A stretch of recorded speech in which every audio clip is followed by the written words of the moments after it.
বাংলাদেশি বংশোদ্ভূত চৌধুরী মঈনুদ্দিনের কাছে ব্রিটেনের স্বরাষ্ট্র মন্ত্রণালয় হাইকোর্টে সরাসরি ক্ষমা চেয়েছে।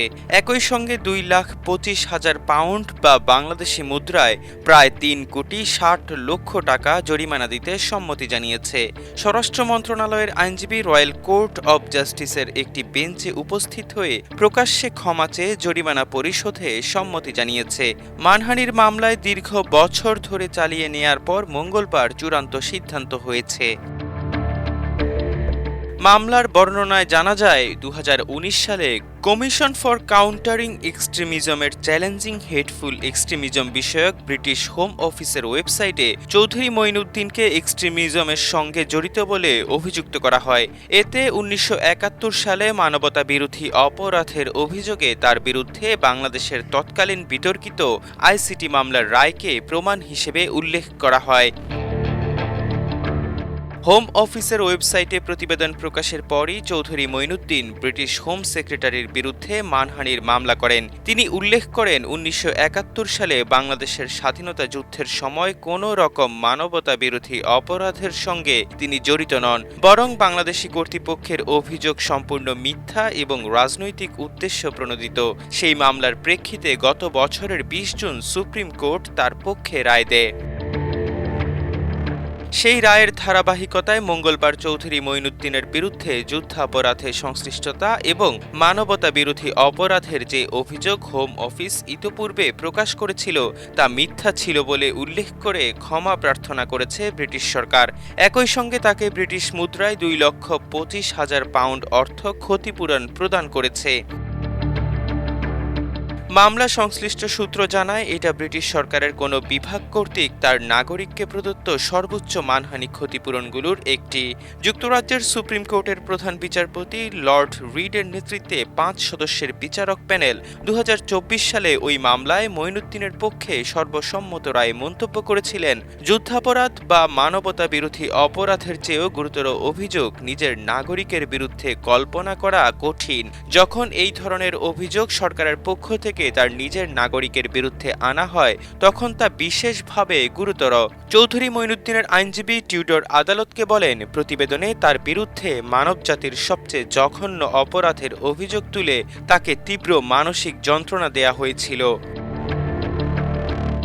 অভিযোগ দায়েরের সময় মঈনুদ্দিন আশা করেছিলেন যে হোম সেক্রেটারি দ্রুতই বুঝতে পারবেন যে এই প্রকাশনা অন্যায় ও অযৌক্তিক ছিল এবং দ্রুত তা সংশোধন করবেন। কিন্তু দুঃখজনকভাবে হোম অফিস দাবি খারিজের চেষ্টা করে, যা বহু শুনানি এবং শেষ পর্যন্ত সুপ্রিম কোর্ট পর্যন্ত গড়ায়।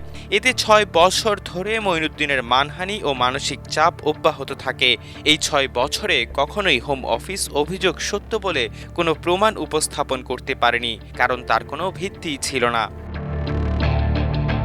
এর আগে ব্রিটিশ হোম সেক্রেটারির বিরুদ্ধে দায়ের করা মানহানি মামলায় যুক্তরাজ্যের সুপ্রিম কোর্ট তার পক্ষে যুগান্তকারী সর্বসম্মত রায় দেয়। 20 জুন 2024 তারিখে সুপ্রিম কোর্টের প্রধান বিচারপতি লর্ড রিড আদালতের পক্ষে ওই ঐতিহাসিক রায় ঘোষণা করে জরিমানা নির্ধারণ করেছিলেন। সুপ্রিম কোর্টের সিদ্ধান্তের পর হোম সেক্রেটারি অথবা হোম অফিস অফার অব অ্যামেন্ডস প্রদান করে, যার ভিত্তিতে হোম অফিস তাদের ওয়েবসাইটে ক্ষমা প্রার্থনা প্রকাশ করে। এর প্রেক্ষিতে মঙ্গলবার উভয় পক্ষের প্রতিনিধিরা আদালতে একটি যৌথ বিবৃতি পড়ে শোনান।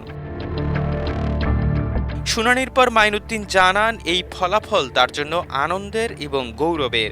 সত্যের প্রভাব যে চিরস্থায়ী তা আবারও প্রমাণিত হলো। তিনি স্পষ্টভাবে জানিয়েছিলেন যে অভিযোগগুলো সম্পূর্ণ মিথ্যা।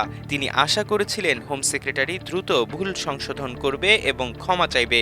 ন্যায় বিচার পাওয়ার এই দীর্ঘ পথে অনেক সময় তার জন্য হতাশাজনক ও মানসিকভাবে কষ্টদায়ক হয়েছে। তবে তিনি আনন্দিত যে ব্রিটিশ আইন ব্যবস্থা, আদালত ব্যবস্থা এবং এই দেশের সরকার তার প্রতি ন্যায় বিচার প্রতিষ্ঠা করেছে। চৌধুরী মঈনুদ্দিনের পক্ষে বিখ্যাত ল ফার্ম কার্টার রকের আইনজীবী অ্যাডাম টিউডর ও নাতাশা ডলির নেতৃত্বে জ্যাকব ডিন ও লিলি ওয়াকার পারের সমন্বয়ে গঠিত একটি আইনজীবী দল প্রতিনিধিত্ব করেন। চৌধুরী মঈনুদ্দিন ১৯৭৩ সাল থেকে যুক্তরাজ্যে বসবাস করছেন এবং ১৯৮৪ সাল থেকে যুক্তরাজ্যের নাগরিক।